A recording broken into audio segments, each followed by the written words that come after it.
सबसे महत्वपूर्ण ये है, हाल ही में जो चंडीगढ़ का चुनाव हमने और आपने देखा, और आज के समय पर कोई चीज छिपती नहीं है। वो बाकायदा वीडियो वायरल है जिसमें आरोप ये लगा है कि वोट उनके सामने जो डाले गए थे उन वोटों को खराब करने का काम भी अधिकारियों ने किया। हमने आपने उत्तर प्रदेश का चुनाव देखा था, किस तरीके से बेईमानी भारतीय जनता पार्टी ने की, और अगर बेईमानी इस स्तर पर होगी तो लोकतंत्र कहां सुरक्षित है।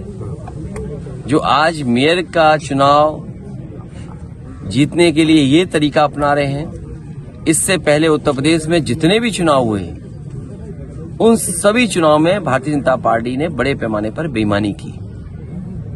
2022 का चुनाव जनता ने समाजवादियों को जिताया था, लेकिन बेईमानी करके परिणाम उन्होंने अपने पक्ष में कर लिया।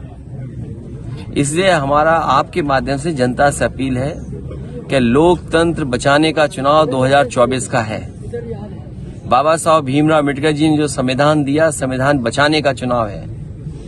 अपना और आने वाली पीढ़ी के भविष्य को बचाने का चुनाव है, और जो अधिकारों को छीनने का काम हो रहा है, आज किसी संस्था में जो संविधान हमें हक और सम्मान देता है उस हिसाब से सम्मान किसी को नहीं मिल रहा। इसलिए आने वाले समय में पीडीए ही एनडीए को हराएगा, पीडीए ही भारतीय जनता पार्टी का सफाया करेगा। चिंता कोई नहीं करे कौन कहां से कौन सा प्रत्याशी उतरेगा, ये भारतीय जनता पार्टी का सबसे बड़ा खतरनाक परिवार है। निगाहें तो आपके ऊपर टिकी हुई है, भारतीय जनता पार्टी निगाहें तो आपके ऊपर टिकी हुई है। भारतीय जनता पार्टी का सबसे खतरनाक परिवार है।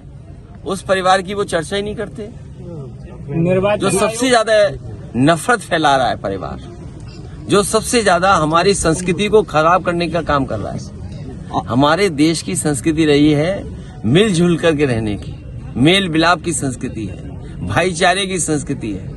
हमारा समाज एक गुलदस्ते की तरह है। उस समाज को सबसे ज्यादा बांटने का काम भारतीय जनता पार्टी का परिवार कर रहा है। ये कोई नई बात नहीं आत्मदाह की। अधिकारी लूट रहे हैं।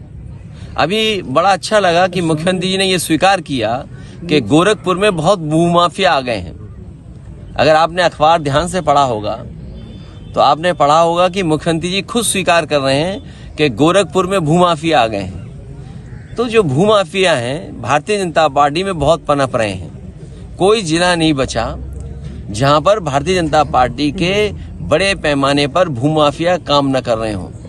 जमीन कब्जा कराने का काम, आप पीडीए को जमीनों को विभागों से किस तरीके से छीना जाए, कानून के माध्यम से उसका दुरुपयोग कैसे किया जाए, भारतीय जनता पार्टी सबसे बड़ी भूमाफिया पार्टी बन गई है। मैं अधिवक्ता और देश के तमाम नागरिकों को और उसके पक्ष में जो लोग हैं जो ये चाहते हैं कि दुनिया में जिस तरीके से वोटिंग हो रही है, अगर हमने आपने जो विकसित भारत का सपना दिखाने का काम किया और देखा हम लोगों ने किस तरह कार्यक्रम चला, विकसित भारत अगर आप बनाना चाहते हैं तो विकसित देशों की हम कुछ नकल करें।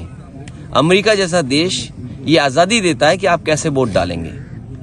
जर्मनी है वो बैलेट से वोट डाल रहा है। जापान जहां से ईवीएम बनी वो बैलेट से वोट डाल रहा है। यूरोप में तमाम जो विकसित देश हैं वो बैलेट से वोट पड़ रहा है वहां पर। आपके देश में बैलेट से वोट क्यों नहीं? ये लड़ाई लंबी है, 2024 के बाद भी चलेगी। और यहां तक कई देशों के कोर्ट्स ने, जो सुप्रीम कोर्ट हैं, जो सबसे प्रीमियर कोर्ट है, उनके सबसे ऊंचे कोर्ट हैं, उन तक ने ये कहा है कि अगर आप ईवीएम से वोटिंग कराते हैं तो वो अनकॉन्स्टिट्यूशनल है।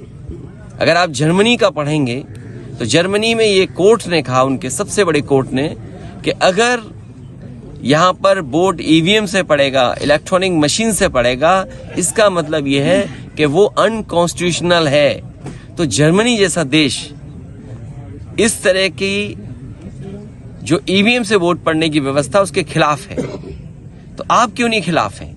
ये लड़ाई लंबी है। हमें उम्मीद है कि आने वाले समय में जो भी सरकार बनेगी वो उस दिशा में काम करेगी। अभी हम सबको संकल्प भी लेना चाहिए कि इन्हें ईवीएम से ही हरा करके ईवीएम हटाएंगे।